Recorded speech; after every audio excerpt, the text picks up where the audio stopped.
You were starting a surrogacy journey before coming out. Oop, did I just drop that? Do you use an IVF clinic in the state? No. Listen, okay. So I'm Whoa, giving you guys the details.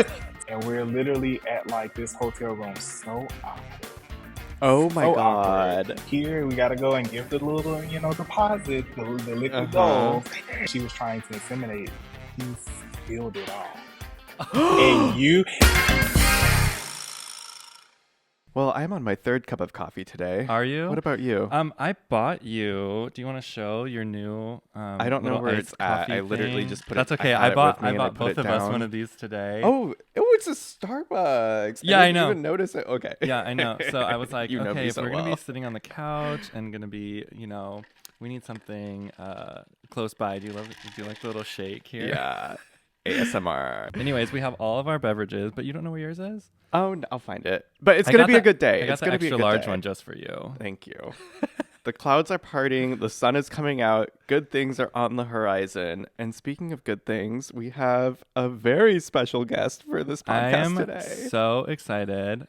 We have followed this couple for years. Years and whether or not they years. knew that. They had a podcast for a hot second, and I listened to more than half for sure. Again, I don't know if they know that, but I was a fan. Michael. Huge fan. I didn't know this. They have a lot of wonderful stories that we're going to dive into today, and I'm just so excited. They also have them two on. beautiful little ones of their own. Yes, of course. We're going to dive into it all. So, welcome to the Who's Your Daddy podcast, where we work to demystify the process of starting a family through non-traditional means, from foster to adoption to IVF and surrogacy. Come along as we navigate this tricky space on our own journey to fatherhood. From parents who have navigated these processes before to experts that helped pave the way, together we hope to gain insight and answer as many questions as we can. We are your hosts and husbands, Michael and Matt, and today we are going to talk to Jarius from Terrell and Jarius, and we are going to talk all about their journeys. Thank you so much for being here. Thank you. Look at that intro. I mean, come on. Down to the science. Yes. I'm getting flushed. Oh. Yes, we're so happy to have you here. We have been following you on Instagram and TikTok for so long. We love your videos. We've seen so many funny skits of you and your husband and your two little ones. And a lot of your just story in general, and like your guys' love story, your guys' family story, your guys' story as a couple. It's the transparency, visibility, being able to see your stories online, and for us to be able to see that and be like, we can have kids. We can do this. Yeah. Basically trailblazers. Thank you. Well, Jesus. Thank you. We're going to gas you up. Right. But you know what? Like, I think it's just been such a unique journey, especially for someone, as young as we are, to be able to embark on these type of journeys, because I feel like when you think about surrogacy, the first thing that people think of is just like, oh my God, like, how am I going to afford that? Like, how is this ever going to happen? And I feel like, to 100%. be able to do it at such a young age has been like such a blessing, but we've learned a lot and been through a lot throughout the process, and so excited to get to share a little bit of that with you guys and your audience. Yeah, you guys started young. How old were you when you first started surrogacy? Really young. Okay, so listen, my husband is the most ambitious person in the entire world, and I will never forget being a 21-year-old senior in college and taking calls with surrogacy agencies in Mexico. And I'm like, you have got to be like the most bizarre person in the entire world. And he was so serious. And I was just like, I mean, it's just, dude, like, it's no way we're like going to be able to afford this. So like, I don't know why you're getting yourself like so caught up and wrapped up in it. But it's so funny because over the years, you start to learn that like, you just start to see your person, and like now that we've been together for so long, I can look back and I can be like, that's just who he is as a person. And Terrell truly believes that, like, if he has a thought in his mind, he can make it come to reality. And Mm, so we mm-hmm. started this process technically when we were 21 years old, and then we got pregnant for the first time when we were 22. So at the Whoa. time, I don't know if anyone's like taken the record yet, but at the time we were like the youngest couple to conceive via traditional surrogacy. And do So you At still? that I time, my mean, God. at that time, that Yeah, aren't you seriously. still? Are there people younger than you that like can figure this out? I hadn't even listen, graduated college yet, and you Oh. guys were like family I planning. wasn't even sure if I could like have a long-term relationship How with long another had you man at been that point. together at that point? so we actually have been together since we were 18. And I mean, crazy enough, like, I mean, I don't, we've just had quite the story because Get into it. we met through mutual friends. So he was with his girlfriend at the time, and I was with my boyfriend. We met at a haunted house. And I'm just like, the most random place in the world. And somehow we've been able to make that meeting in 2011 happen and extend till 2023. And that's like almost 12 years now. But it's been such an Jeez. incredible journey, man. Like, we just learned so much about each other, and just learned so much about life. And we've literally grown up together too. How long into the relationship did you start talking about having kids? If three Well, years later, I will say Terrell Joseph started talking because it was not me. Terrell Joseph started talking about kids probably in our the end of our sophomore year of college is when like we first started talking about like, are we, do you want kids, like, and so we started like talking about it, but it became like a serious thing probably like our junior year of college, where he was just like, listen, and I think it was like operating from like a trauma perspective, but now when I look back at it, but I think for him, he was like, you know what? When we do come out, because we didn't for the first 5 years of our relationship. Um, Whoa. Okay. yeah. Oh, did I just drop them? Uh, wow. whoa. So you guys were talking about having kids or like starting a family in the future, and he but had not even come out. come out. Yes. Okay. Okay. So Yeah. You Got were it. he, starting a surrogacy journey before coming out. If yes, I'm doing the math. which is bizarre. But his thing was that he he kind of anticipated what the response was going to be from like his family. So one of the first things that people think of when our parents think of when their kids are coming out is, oh my God, I'll never be grandparents. Exactly. Like, Mm, you'll never Yeah. have kids. So his thing was that he always knew he wanted to have kids, but he wanted to be able to combat that first. it's So he proactive on was it. like, Yeah. yeah. So he was like, you know what, like, we can do this. And if they decide to no longer want to be, like, family with us, or they no longer want to be involved with us, we're going to create our own family unit. And I was down Mm-hmm. with it, but I was just thinking Wow. that that was going to come years later, not Yeah. like while we were in college and still trying to figure things out. And were you married? No. Oh. No. Because And it that was wasn't one of, legal. Or exactly. That was right? one of my stipulations. So I said, in order for surrogacy to happen or anything like that, in order for me to feel comfortable, I want to have stability, meaning that I wanted Mm. to be married. I wanted to have commitment that way. I wanted to have a house. I didn't want to, like, bring the kids. We were like literally in college, like apartments and so I didn't want to do all of that. So I wanted to have a house. I wanted to be in a career because I really wanted to be able to provide a good life for the kids.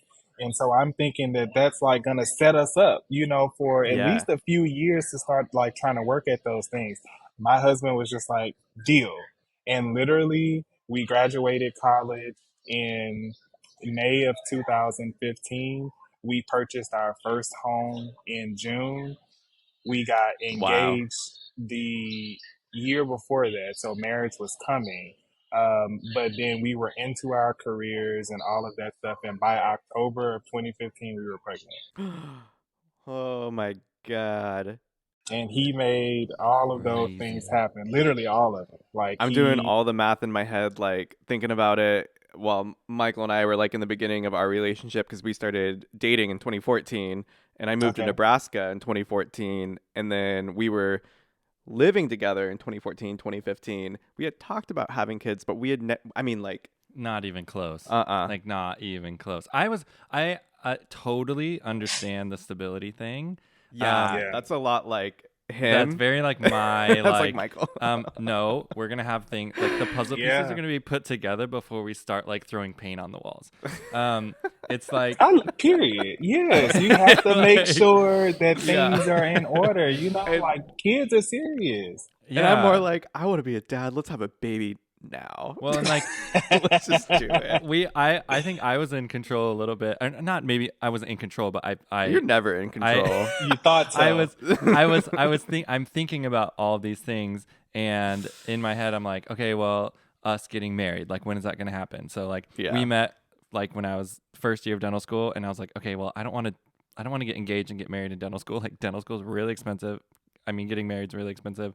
All of Yeah. it's And really I was like, expensive. but maybe if I plan it out, then we'll get married right after I graduate, and then I'll be like starting my He's job, and scheming. then we'll like have the income like coming in, and we'll like be able to make up whatever losses we had on the wedding. Anyways, da da da da da. Yeah. And then it was Goodness. like, okay, 2 years after that, we're gonna get a house, and then once we have the house, then we'll think about the kids, and like essentially that's where we're And at. like at the So same time, I thought we were moving fast with all of this getting to Oh, like listen. I can if anybody if anybody wants to talk about moving fast, I think Terrell and Jarius are the definition of it. We met October 1st. We were living together by December, like literally by Christmas, uh, like in 2011. So, but I will say, while wow. scandalous as that may seem, I will say that it worked out in our favor because we've been together for 12 years. So I say that because I think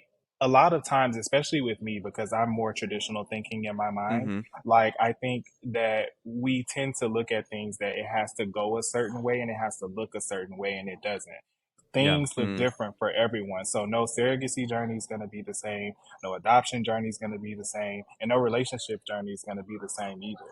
So whether it takes you guys like 7 years to get married or 2 months to get married, if you put in the work, like it doesn't matter. You know, like you can Yeah. make exactly. any situation work. The same things with surrogacy, adoption, just building your family. Yeah. It's different for Yeah. every.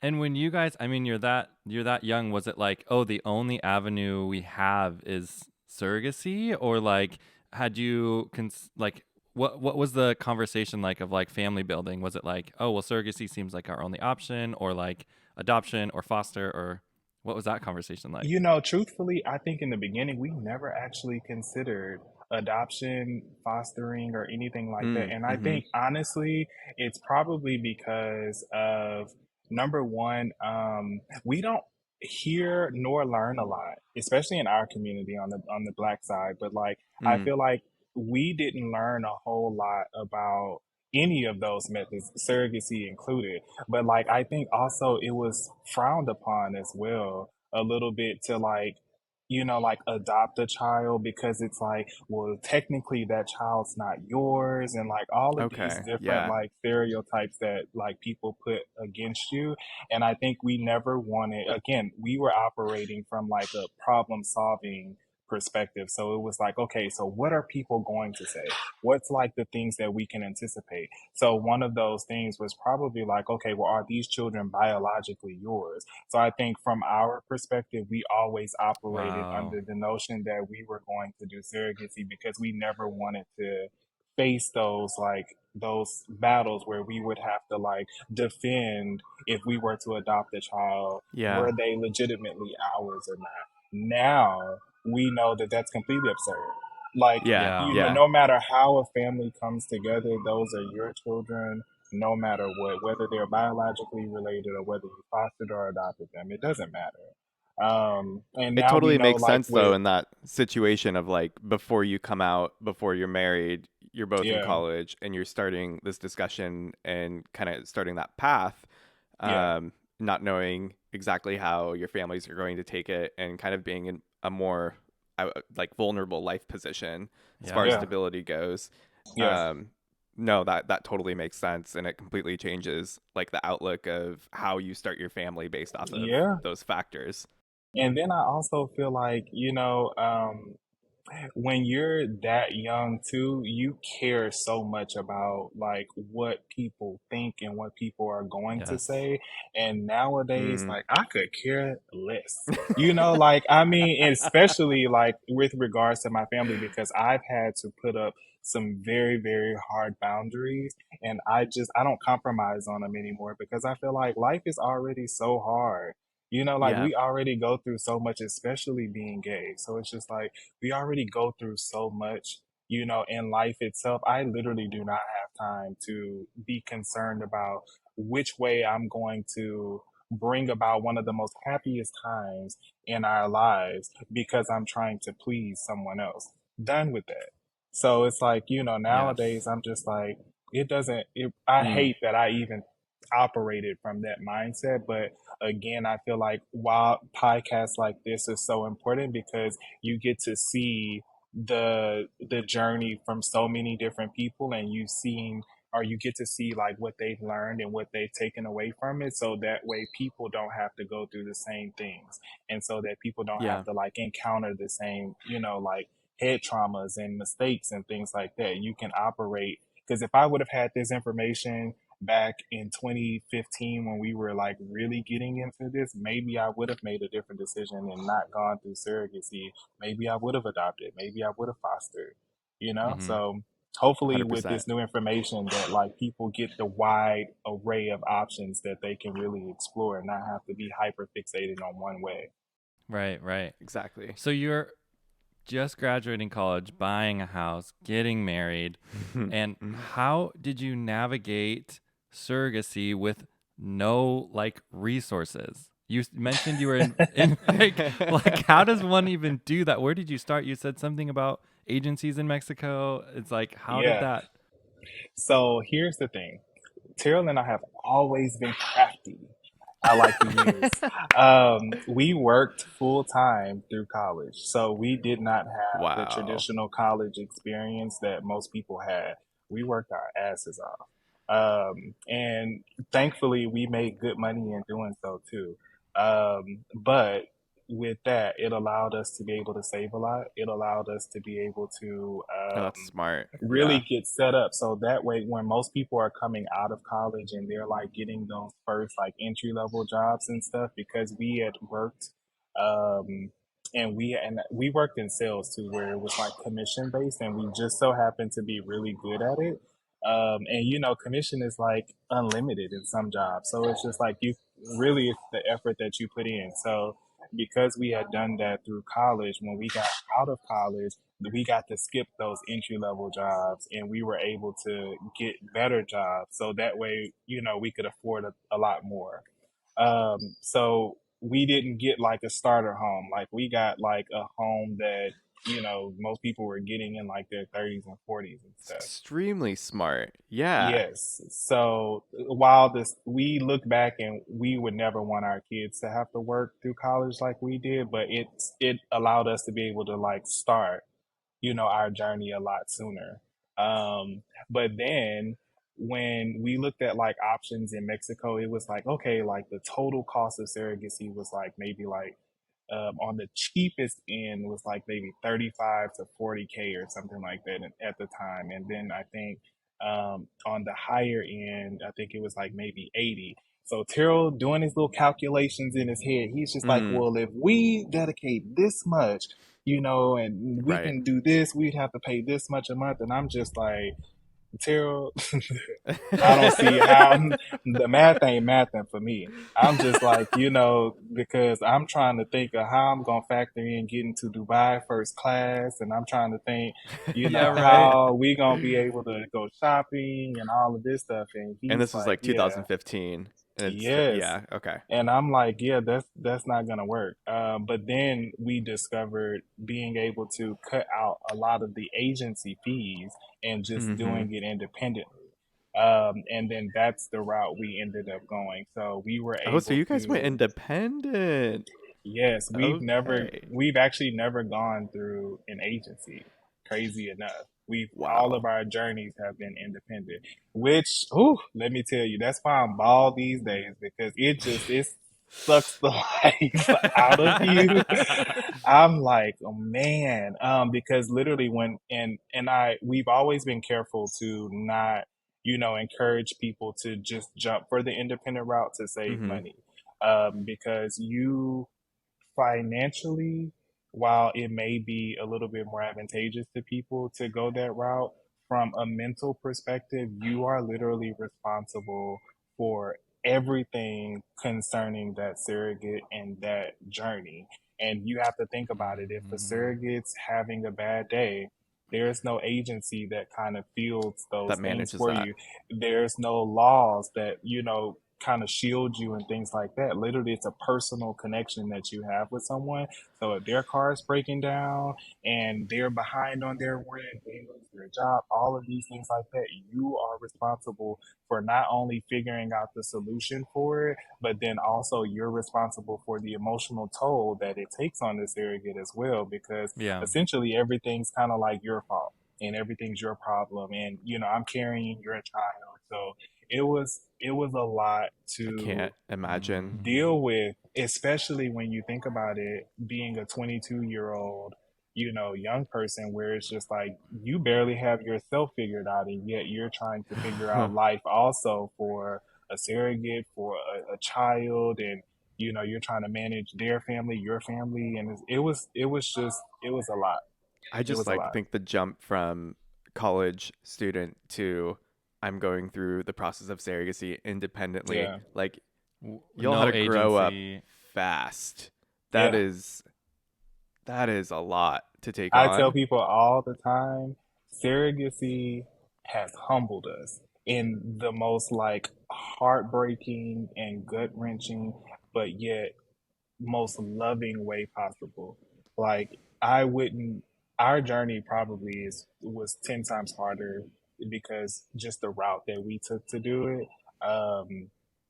And I feel like if we would have waited, we would have saved ourselves a lot of heartache. But um, the one thing that I do not regret is that I think the love that we've gotten out of this process for our children is what Mm. I'm most Hmm. appreciative of, because I think going through as much as we went through when they finally got here, we were just, it was like a weight lifted.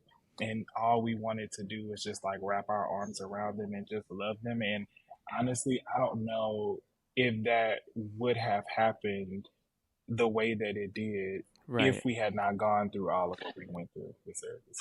It was the emotional like input kind of made the reward, Yeah, exponentially uh, better or more rewarding, or like yeah, it you had devoted so much of Just yourself. extra special. It gives you a different perspective coming at it from a place of so much struggle, I think, through yeah, the process of whatever difficulties you guys faced through going through surrogacy. And then once you finally get to the point of holding your baby, it's kind of like, wow, you know, yeah, had to go through a lot to get there. So did yeah. you use an IVF clinic in the States? No. Listen, okay. So Whoa. I'm Whoa, whoa, giving you whoa, whoa, guys the whoa. details. So my husband Yes. is doing his little research and is on the Google and typing in all kind of stuff, Mm-hmm. and he comes across this little product that's $80 and it's sold at CVS, and it's called the Stork OTC. I don't even think it's they're in business anymore, but yeah, it was called The stork. the Stork OTC. And so he was like, we were getting ready to write a check for like maybe $6,000 to do like IVF, because at this point we found our first surrogate. Mm-hmm. And just to kind of connect the dots for people as well, we found our first surrogate through a surrogacy group chat Oh, on wow. Facebook. And so we connected with her. She was actually um, trying to get information and research herself, because she was thinking about becoming a surrogate, because she was told that she would not have children on her own for I forget whatever the reason was, but then she ended up getting pregnant naturally, and she felt like, well, I want to be able to help someone out because I was told that I would never have kids, and now I know what it's like to finally have children. So I'd like to give back in that way. So Hmm. we like connected, and we ended up meeting. Went through some evaluations that we had to pay for independently, but then we ended up getting a contract together. Boom! Now we're in the surrogacy journey. So once we actually got into the process, Terrell was just like, "Oh my god, I just found this product. Like, what what if we like just tried this first before we wrote the check?" And I'm like, "Okay, like whatever." So we go and meet the surrogate, and we're literally at like this hotel room, so awkward, Oh my so awkward. God. And we're just Oh. like, okay, so here we got to go and give the little, deposit, the liquid Uh-huh. gold. And so we did it, and she inseminated at home. And then we waited as we were getting ready. And I don't think I've ever told this, but as we were getting ready to, she was trying to inseminate, she spilled it all. And and if anyone knows, you know how there has to be like a save period before you actually give the deposit because you have to make sure that your sperm count is high. So we Yeah. were like, Yeah. girl, you did not just feel this. Ah, Yeah, you're like, so we've been we've been holding out. saving. Yeah. so You're like, this is gonna put us so back a day or two. Or I'm a like, few days, maybe girl, like you a did week not or do this. So we literally walked around Walmart for like an hour two. Just so trying sad. to recharge. And so we came back and we did it again. Funny enough, during that first round, we inseminated 3 times based on based on our daughter's due date. The first night that she spilled it is the night she got pregnant. Really? Crazy enough, yes. No So way. we ended up getting pregnant on the very first attempt of the very first cycle try, With the which is stork. crazy with How the did stork. you how With the did stork. you did you just time her cycle? Yes, so we were tracking like ovulation. You know, they sell like ovulation kits and all that stuff. So Yeah. we tracked her ovulation, and she literally like sent us a hey, I'm ovulating. We kind of knew a time frame, but we didn't know when. And you have a peak window. So we were like, okay, she's going to be ovulating during this time. So we were kind of mentally preparing ourselves to get to her. But then she randomly like tested one night, and she was just like, hey, I got a smiley face. And that's like, you have I think 24-hour window to get to her before, the peak When ovulation it is says that over. there's, yeah, okay. When the ovulation's Right. happening. Got So it. we literally dropped everything, rushed to her, and she was like 6, almost 7 hours away from us. So, and at this time, we Oh, spending so wow. much money with the house and surrogacy and all that stuff. We weren't flying these days, so we had to Right. Right. drive. Oh my Right. gosh. So we had to drive and go to her. But we did that, and so yeah, it ended up working that very first night and on her first cycle. So we were successful on the first attempt, and we got all the way up to 20 weeks, and it was 19 weeks and 6 days, and the reason that's important because the doctors would not do a single thing to intervene until the baby was exactly 20 weeks Oh at the wow. time. So Okay. one day short of them even trying to save her, but we literally got a call in the middle of the night.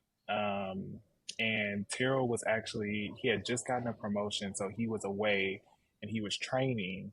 Um, and I was at home, and um, I had actually decided to quit my job 2 months prior because just I was learning a lot about how corporate America works, and I Mm-hmm. Yeah. I didn't agree with it. Um, so I'll just leave it at that. But then I decided to quit my job, and so I was actually out doing Uber. at the time to make sure that we could pay for everything. And I was like Ubering literally all day to try Oh my and make God. as much as I could. So I remember getting a call from Terrell, and he was literally hyperventilating. And I'm thinking Oh no. that he was like trapped in a car. He had gotten in a car crash because he literally couldn't breathe. Oh And no. my heart literally dropped. And I'm like, what is going on? And he said, we lost Aubrey. And so immediately, like, I feel this sense of relief because, like, okay, he's okay. But I'm like, we lost Aubrey. I'm like, we just saw her 2 days ago. What do you mean, like, we lost her? And I'm thinking, like, something clearly he got something wrong. And he's like, I don't know, just like call the surrogate. And so I call Oh her, no. and she's on the phone crying. And I'm like, are you like, what's going on? And her fiance at the time tells us that um, she had a miscarriage, and Hmm. she felt like stomach pain. She decided to go and try to use it, and she just felt like a gush and her water broke. And so I literally drop everything. I drive to go to her by myself, and I remember feeling so defeated, y'all, because I had to like pull over like 3 times because I kept falling asleep. And I just remember, I'll Oh. never forget that feeling because I just remember feeling like, our daughter needs us, and I Yeah. can't even like stay awake, to get to it. Whew. But then Yeah. eventually I get there, and they say they find a heartbeat, which we're relieved, but she has no amniotic fluid around her. And we essentially, they told us that they're going to send us home, and she has strict bed rest. And the only thing that we can do is, try to pump her with a whole bunch of fluids, and hopefully, like, the amniotic sac will repair itself and the fluids will replenish. But otherwise, she's gonna miscarry. And so Terrell finally drives from North Carolina, which was probably a like 10, 11 hour drive. He Oh my finally God. gets there, and he's like, so they just sent you home? And he was like, okay, we're going to go get a second opinion.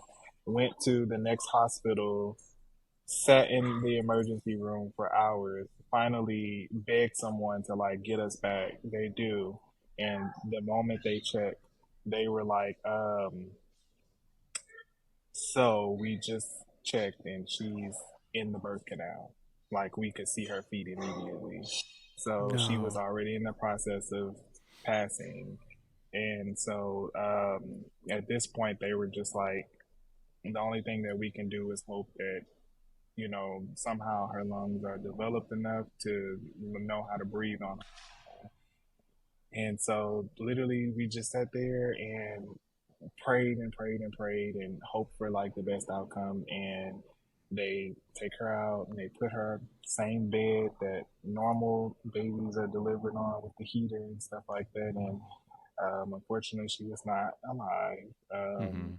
And that was just like probably the most heartbreaking thing that we have ever gone through.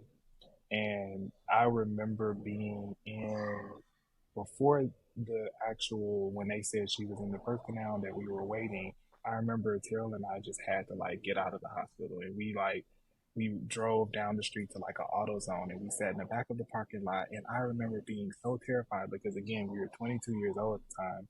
And I'm just like, Jeez. Terrell, like, what if we just like go home? Like, we could just go home and, never look back, and like we could just skip this part. And he was like, no, we have to face it. And so we went back, and that's what was waiting.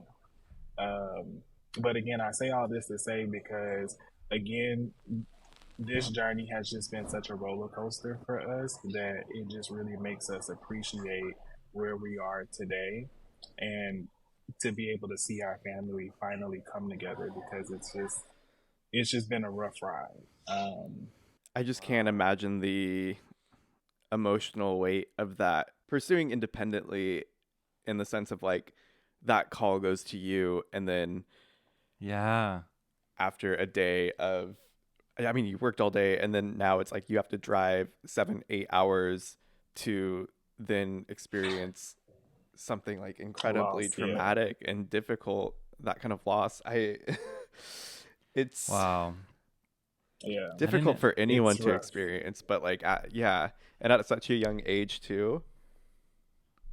Yeah. That's just, Uh, that's a lot that you Yeah, guys it's a had to go lot. through. But you know what? I will say this. I like giving that part of it because I think it helps people outside of our community see the humanity in what we have to go through to become parents. Because mm-hmm. there is a big opposition of people who feel like we are undeserving of parenthood and to experience Right. that type of love. And I just don't know what person would subject themselves to going through something so like heart wrenching like that, and you can look them squarely in the eye and tell them that you don't deserve to have Yeah. To that have a type of family. like love. Yeah, I mean it's just absurd to me. But the other end of it is a very very promising like future, and so eventually, we decided to try again, and we went through array of different emotions. We didn't know how to just like one day go from expecting to just the next day, just you wake up and it's just like you're not looking at the Right. apps anymore, you're not expecting a child anymore. So, like, I was like, crazy enough, I'm the person who opposed surrogacy as much as I could with Terrell, but I was the person that was just like, we have got to figure this out. Yeah. Right. So Right. eventually we get back on the saddle. We explored adoption. We explored surrogacy again. And we ended up going through meeting a person who privately again, we ended up meeting a person who was like, she gave us this whole story about how she just delivered. It was a baby already here. And it was like maybe 30 minutes from our house, which was Oh perfect. We wow. like met up several times, prayed together, like all of these different things, only for this person to turn out to be an emotional scammer. So she didn't want money or anything, but she literally just wanted someone to, for that brief period of time, someone to just emotionally be there for her and to make her feel important and But the valued. whole thing was The made whole up. thing. Made up, no baby, What? There was no baby. nothing. I've never No heard of baby. an emotional scammer. It is a thing, and it's a thing that happens a lot during the adoption phase, especially if you're doing it privately, but it can also happen through an agency as well. But anyway, I'm like, how evil, like, What in the world? to do something like that. But How anyway, long did we that went like how long did that for interaction like last? 4 days.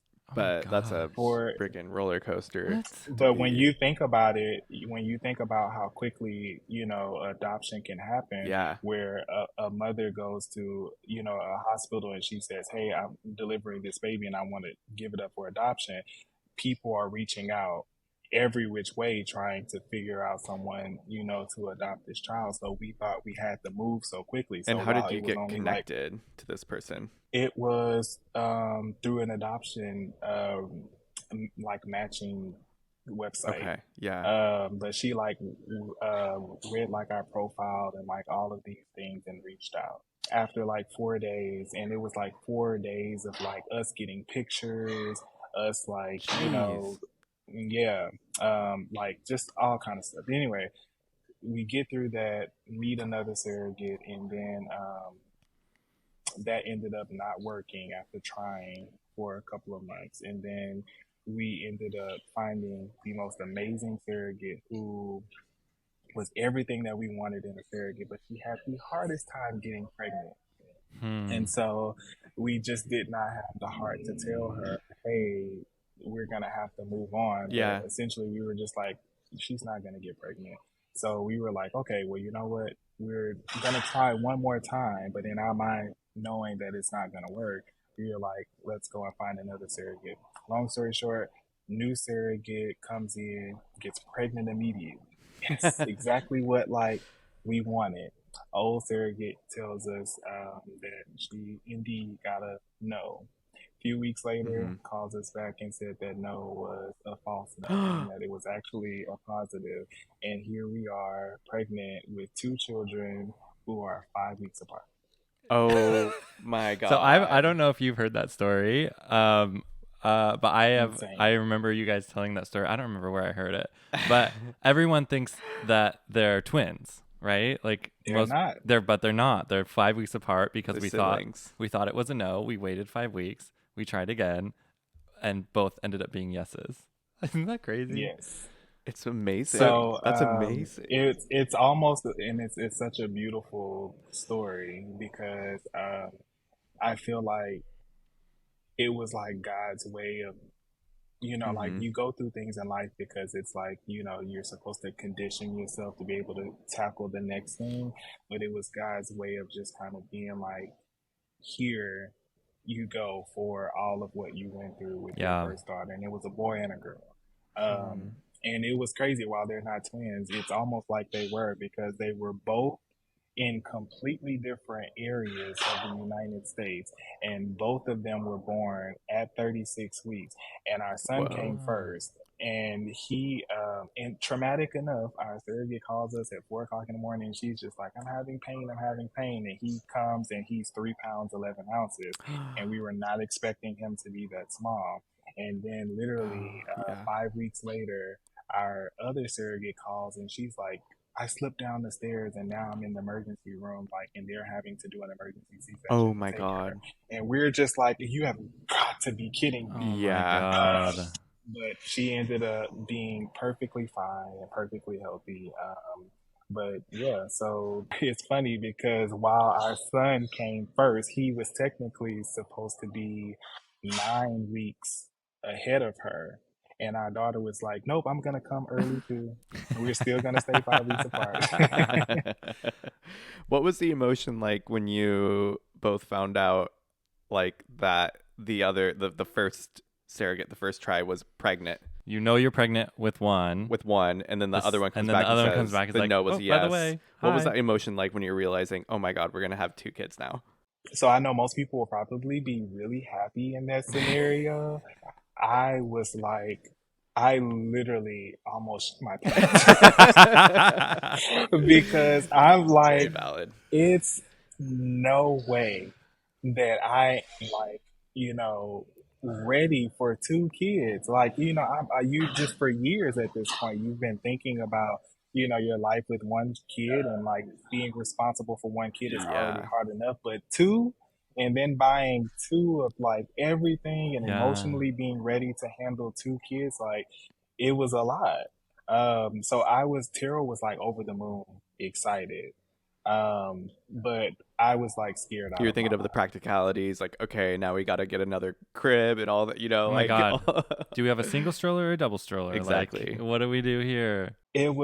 I was not prepared. I'll just say that. And I was not prepared. So there's the finding out about that, and then there's the going to a hospital and bringing home a child, and then 5 weeks later going to the hospital again and Out of bringing home state, and or another like child. you said, in two separate And states, how right? far? Yeah, where were they? Where Yes. were they born?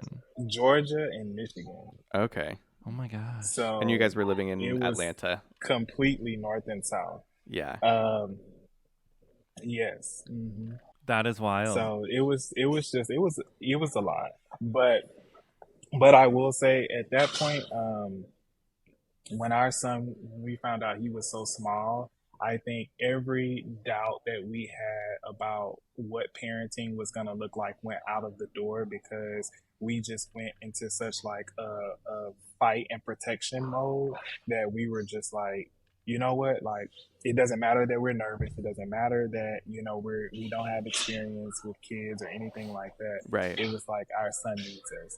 And so all of that went out the window. And by the time our daughter came and she got here, we felt like we were pros at this point. Mm-hmm. You're just ready. And I'm again glad that it happened the way that it did because I feel like again I'm very thankful that we were not nervous in that sense because I feel like we were just so ready at that point when our son was born and he was so small and most people are kind of like afraid to handle a baby that's like so small. And I was like, I'm getting in there. Mm-hmm. Like, whatever needs to be done, we just have to figure it out because, like he needs us. At 3.5 pounds, was there a stay in the NICU with that, or how long did you spend in the hospital?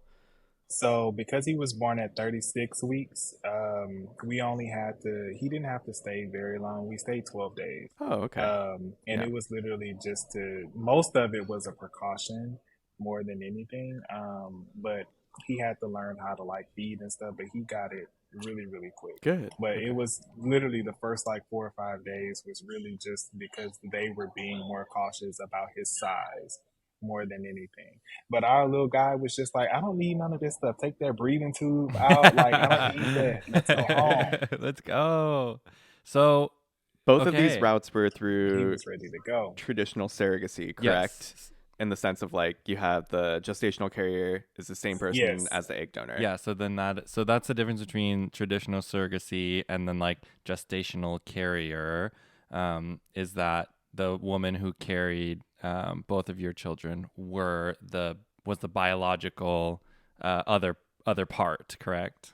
Yes. So and I will say the one thing that is difficult about that process, while it's easier in terms of like you don't have to go Mm, through, an egg transfer and or embryo transfer and like all of those different things, it eliminates a lot of those steps. So in my mind, it's like as close to the regular right. way of, getting pregnant as possible. But then in the end, there's rights to be terminated Yeah. and that Okay. gets a little bit tricky because it will depending on the state that you're in.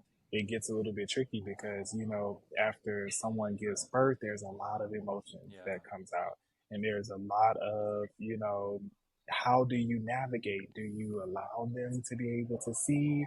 The child, do you allow them to hold and all of these things because you worry about bonding happening Mm-hmm. and what if they change their mind and all of these things.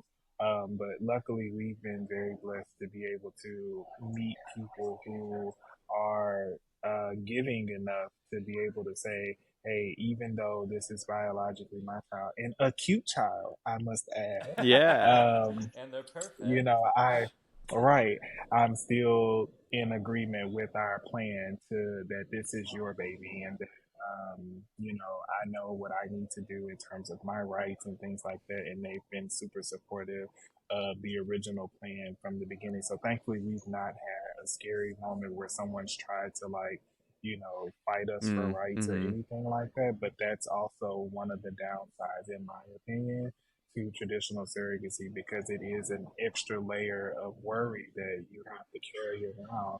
And then depending upon the state that you're in, um, it's if there's a period of time in which you have to wait, and it's after birth. You can't do it beforehand. Okay.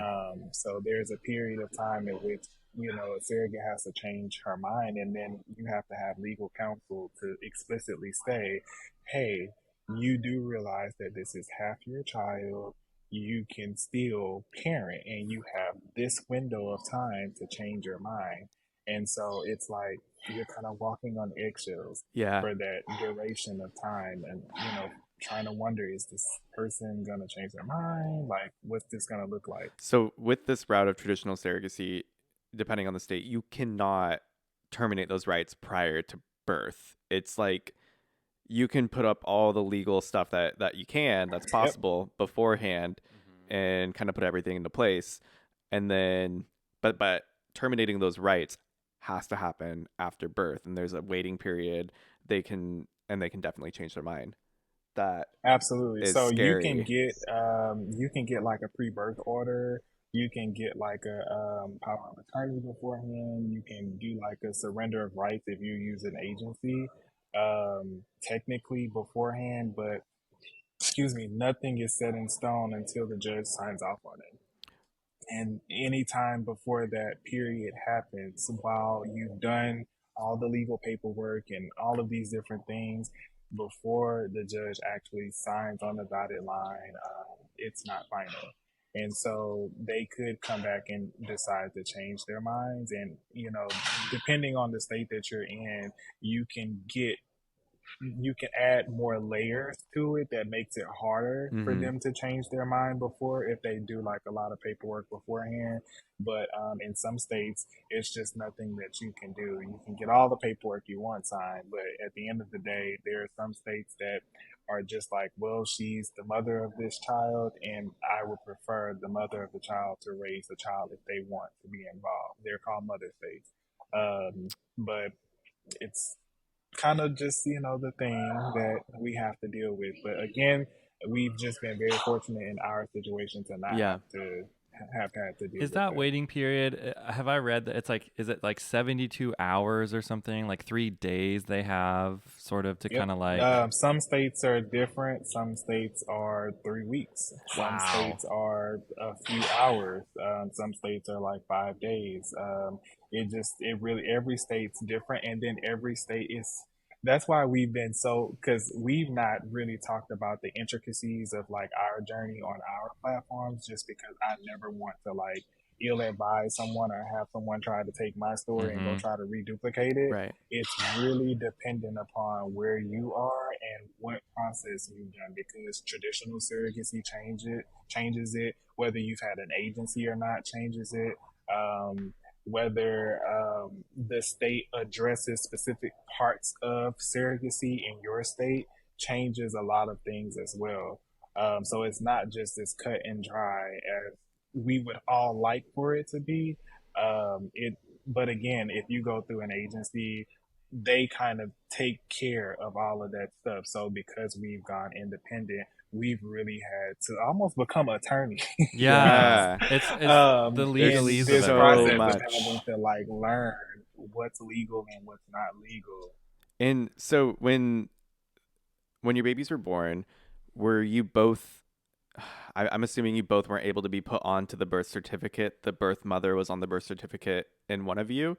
And Yep. then Yep. would the other one of you, did you guys like do a legal process of adoption? Yep, we Okay. have to do a second parent adoption, and so once the rights were officially terminated, in some states you can do them simultaneously Oh, at the that's same good. time, Okay. but once the rights were officially terminated, we were able to do a second parent adoption, and that was main focus from the very beginning, so that we both could be on the birth certificates and that there would be no question as to who was the parent of this child, but we would both be recognized as legal parents and not a guardian or anything like that, but Yeah. legal parents of our children. You graduated, you got your house, you explored surrogacy, had some pitfalls. Now you have 2 babies in your hands. Are you out yet? Are you like, do your parents know you're gay? Oh my God. Yeah, we never covered what that. is the take Hello. home? You're taking these babies home. Does anybody know that you guys were Do your pregnant? parents Like, have an Instagram? is it like a surprise? Is it like happy? Like What happened? what happened? Life is good now, but yes. So we came out. Well, I was already out. Let's be clear. I Yeah. was already out. I didn't have those problems. Terrell came out officially to his mom his senior year of college, Okay. and then to the rest of his family, he actually came out at the same time we announced that we were having our daughter, our first daughter. So Wow. the one we had the miscarriage Sure. with. So what happened was, oh, I didn't even say this part, but anyway, what happened was we Terrell reached out to the stork and said, "Oh my God, I cannot believe this saved us so much money. Like, you guys are amazing, blah, blah, blah."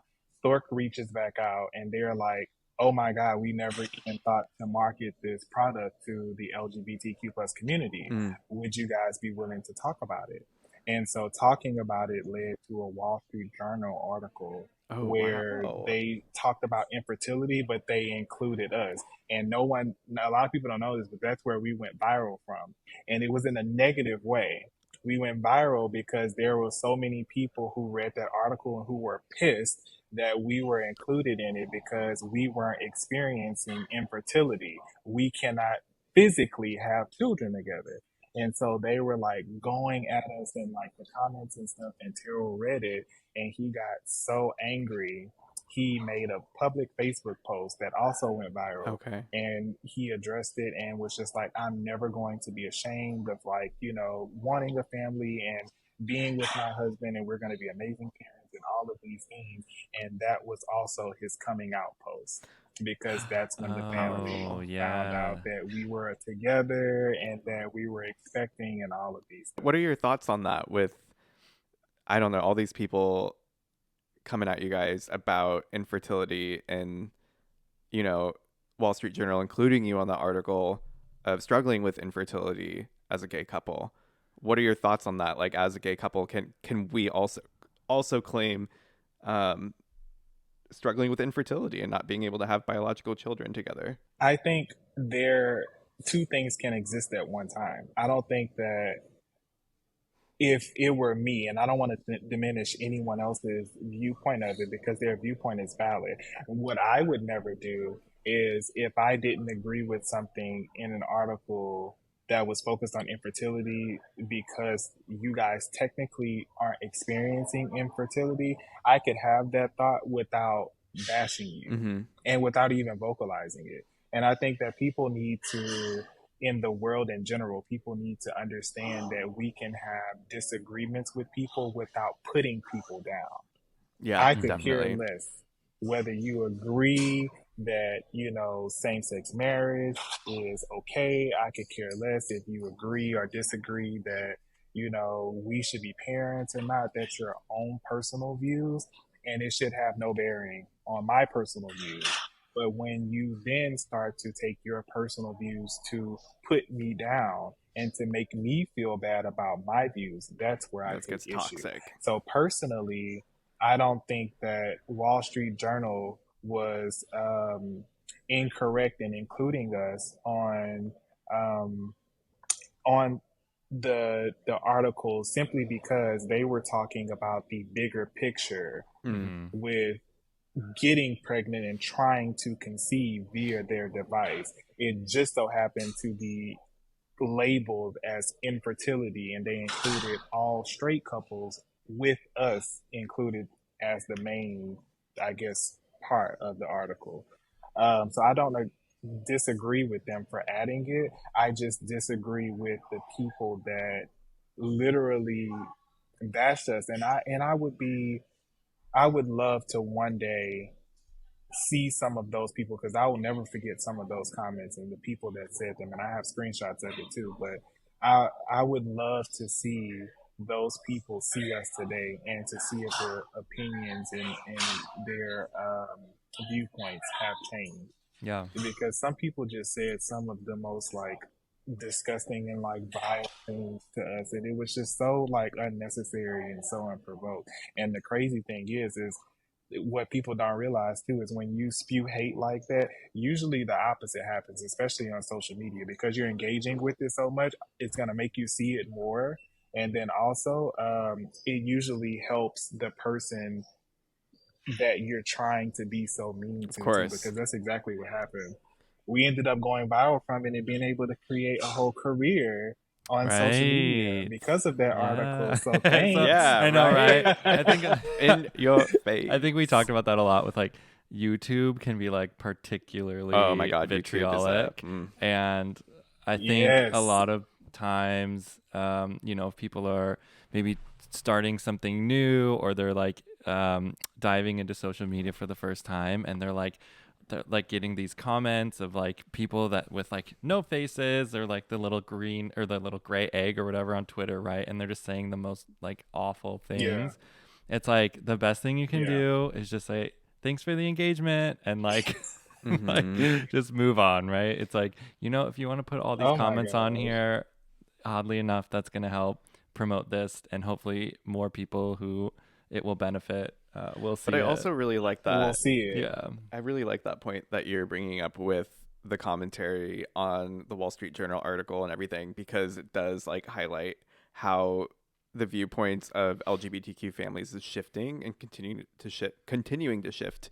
I think there's been this outlook on LGBTQ families that like we're undeserving of families, or that we're so different from normal society that like the way that we can have families or the way that we can form our families needs to look different from the way other people form their families. And Yeah. I think it's bogus Mm-hmm. to put LGBTQ people in a box and say like you can have a family this way and you can't have a family that way, or Hmm. telling anyone how they should form their family, or what they can and can't do. So just being able to like recognize that, um, just because when you have two men together and one of them doesn't have a uterus, that doesn't mean they don't struggle with infertility.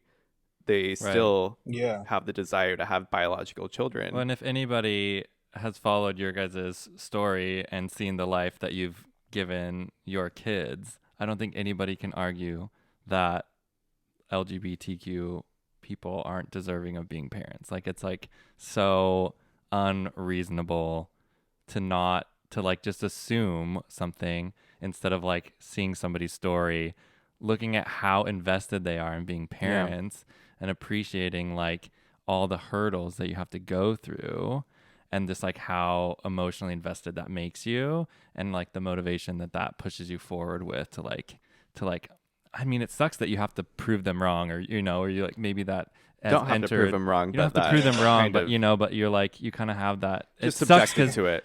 you don't have that in the back of your head if you're in a heterosexual couple necessarily, right? Like No. no one's like, "Ooh, I Yeah. don't think you can be parents," like you just you two Yeah. can make a baby together and then we are assuming that you're going to be good parents because of your biology and that is like not the case at all. So, anyways, I'm so glad. Oh my God. And then let's like that's such a good point because and then also what people don't realize too is on the back end of it, even if you're biologically related to the child because it's labeled surrogacy, you still have to prove to the government that you're fit to be a parent to Mm. do the second parent adoption depending on the state that you're in. And so like we've even had to do home studies. Really? Wow. Yes, the state will send someone to your house to evaluate mentally and if your environment is good enough for to be parents. And I'm just like, this process, that's why I said it literally takes a lot out of me because I'm just like, there are some parents who go to these hospitals and they deliver these kids, and these kids are like on drugs and, like it's just the worst like situations ever. And once they're discharged, no one's like following up with them. No one's ensuring that the well being of these children is being protected. But yet, because I decided to do surrogacy, I have to then be put through all of these extra hoops. I have to pay all of this extra money to have the government deem me necessary, important, or not important, but have the government deem me fit enough to be a parent. And I just think it's just the most absurd thing ever, especially if technically I'm biologically the child's parent. What difference does it make if Right. I'm married? Who is adopting the child? It's Wow. y'all. The amount of FBI background checks that I've had to Really? do is just absurd to me. You're like, Yes, can you just it is refer to the one crazy. 3 months ago when you like checked me out then? Like, I haven't done anything wrong. It is Yes, Like, kind of like we're it absurd. okay. is crazy. Wow. But it's again, and I divulge this information just simply because I think it is just so important for like us to just do the work to get beyond this, like because it's nothing but just the mindset of thinking that oh well these because you remember back in the days these people used to think that we were mentally challenged Oh Mm-hmm. my because God. we were LGBTQ. Yeah. So I feel like that's still like particles of those Of of that those, yeah, thinking that we need to make sure that these people are are fit actually enough to fit be to be parents, and parents. that's why we have to go through. Yeah. And I'm just like it's just absurd to me that we love our kids so much, and it's not a knock to anyone else, but like one of the things, and we try our best not to, to be very humble, but I will say that our children are, if we, Terrell and I, passed away today, thank God our children will be set until the age of 35 years old without having to lift a finger. And I feel like we've worked so hard and have loved them so much and have given them every opportunity to be amazing in life, to still have to be determined worthy to be parents is like the ultimate slap in my Absolutely. face. Yeah. That's like crazy to me. Like it's insane, and it makes me have so much love and respect for people in our community who have to constantly prove that we're worthy to be parents, and to not only be to prove it, but then you have to make the amount of money, you have to have the correct home, and you have to Yeah. be at a certain place in life to even be able to do it in the beginning. It just shows how amazing people in our community are. Yeah. I I feel agree. inspired just listening to you. I know. Like, honestly, I can Uh, just listen to you all day. I'm so full now. My heart is so full. This is, yeah, Thank seriously. you. Well, what words of advice would you give others who are looking at, I mean, let's say like particularly those who are looking at pursuing surrogacy independently? If somebody was looking at their options there, what would you tell them? I would say do not um, do not allow yourself to be swayed any direction. Only you know what feels right to you, and only you know what you can handle. So it's important to know that no matter which route you go, it's going to be a lot. Mm-hmm. And that's just the facts. No matter if you have a successful attempt on the first try and you make it all the way through to having a healthy baby at home, it's still a lot to go through this journey.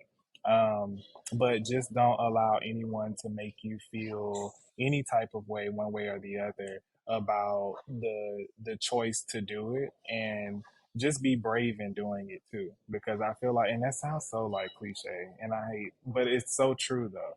Just like we had to be so brave through this process, and I can't even believe that we've been doing surrogacy for like literally 9 years now. But I'm just like, if it's taught us anything, it's just taught us to just be unapologetically brave, and to advocate for people in our community, and just to really do what we feel is best for us, and not worry about any like outside influence whatsoever, family, friends, like whether you're doing it like as a single person, like whatever. Just be true to what you know you can handle and what you can't handle, and everything else will work itself out. Yeah. And it's never too early to start. It's never too late to start. Never too early, Never never too too late. And early. again, don't let anyone's opinions tell Yeah. you, only you know your finances, only you and your pocketbook. Yeah. So I feel like only you know what you can handle and what you can't handle. So it's just like, as long as you're being true to yourself and like what your mental capacity is, this process will be a lot more enjoyable for you. But you just have to be real and knowing that when you embark on a surrogacy journey, that it's going to be a lot. Yeah, absolutely. Well, we chatted a little bit before we started recording.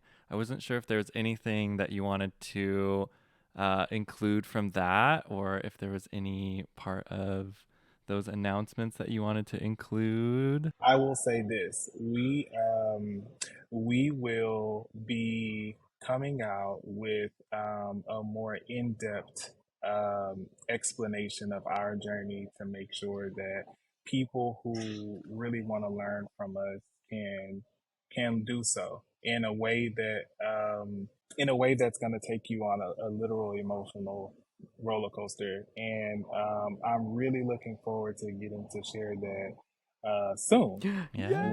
everyone, and especially you guys. But yeah, you have to stay tuned Yeah. for a lot of the amazing things that we have They're coming not out. done yet. I cannot wait. I am very excited. Me too. Yeah, I know. I can't wait. You got me hooked. You got me hooked. Okay.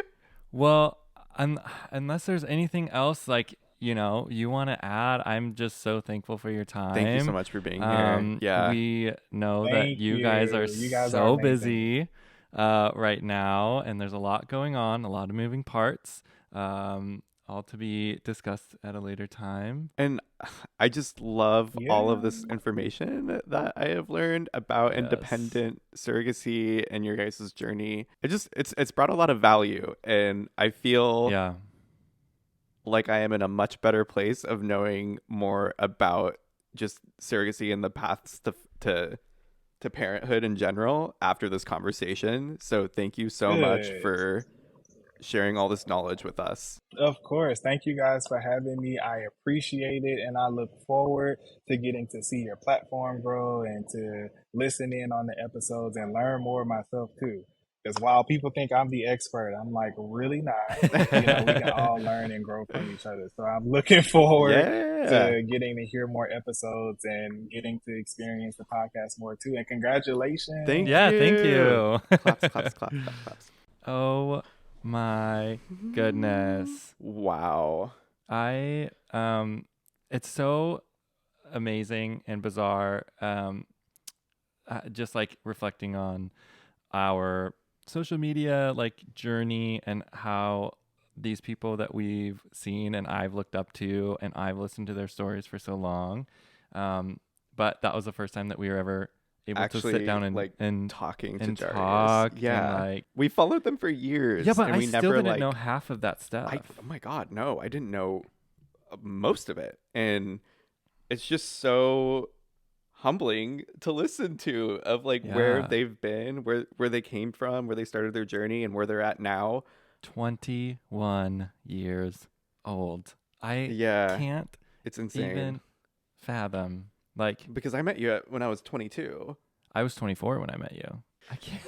So yeah, I'm a little bit speechless. I know, I am. I think we're both obviously. just exexasperated at how amazing that story is. My brain's going 100 miles a minute. How much just sheer work that they've put into one, their life, just being able to grow up so fast and coordinate all these major life events of graduating, getting a house, getting married, and all the things. I think a really good take home with this is with independent surrogacy, the way that they pursued it, they really were responsible for the brunt of it, and they took that responsibility seriously, and they did a lot of research, and it took a long time. It still took a very long time for them to get to the point of having a baby, and they had to go through God knows what kind of emotional turmoil through that. So I can't really compare, how much you can pay for regular surrogacy versus going independent. Right. Because you could still do traditional. So they did traditional surrogacy, right? And you could do IVF, but then do the surrogacy process traditionally as well. But they sort of did a traditional surrogate and independent surrogacy. And then compared to, the middle ground of doing the IVF clinic, embryo transfer, gestational carrier, and then handling the surrogacy contracts on your own versus then having IVF. Yeah, I just and have the agency. take home of all of that emotional pressure and turmoil that can come with it. Just navigating all the legalese of everything. Like he said, That too. he's we had to basically become lawyers, And which is true. That's so much a part of this process. Up until the point until 3 days after birth, are they not given the rights to the baby? And still in the eyes of the government, that baby could it's not guaranteed that they're gonna have the baby. It's up to the birth mom. So it really, wow. Ooh, there's a lot. Whew. That's the episode. That is the episode. Thank you so much for listening, and make sure to leave a comment, leave them some love, give them some great comments. Oh my God. Yeah. Before I forget, holy crap. Go to Terrell and Jarius' profile, follow them on Instagram, on TikTok, on YouTube. subscribe, all of it. They have such great content and they give us laughs every day with their family stuff. So, and they have a lot of exciting stuff coming out soon, like Jarius mentioned. So stay tuned for that. For more of what we're up to on the day-to-day, follow us on TikTok and Instagram as well. At Michael and Matt. Leave a review, 5 stars. We love it. We heard it helps a lot on the podcast sphere. Yes, so please. thank you. Send this to all of your friends. Airdrop us to the entire plane that you're on.